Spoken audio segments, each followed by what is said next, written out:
जब खुदा बुलाता है, पैदाइश बाब 45, खुदा की हुजूरी में वापसी, तो इंसान को पुरानी जिंदगी छोड़नी पड़ती है। ये वीडियो आपके दिल को छुएगा और ईमान में इजाफा करेगा। फेथ इन जीसस चैनल के साथ रोजाना बाइबल की कहानियां और सबक सीखें। याकूब को हुक्म मिला कि वो बेतैल वापस जाए, वो जगह जहां खुदा उस पर जाहिर हुआ था, मगर वापसी से पहले घर को पाक करना जरूरी था। बित जमीन में दफन किए गए, दिलों की इस्लाह हुई और खुदा का खौफ इर्द गिर्द की कौमों पर तारी हो गया। मगर रास्ता आसान न था।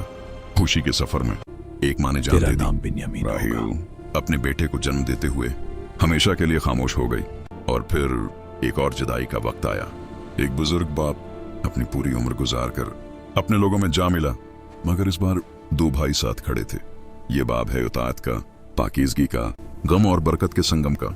दुनिया की सबसे बड़ी ताकत खुदा का कलाम है। अगर ये वीडियो आपके दिल को छू गया हो तो लाइक, शेयर और सब्सक्राइब जरूर करें।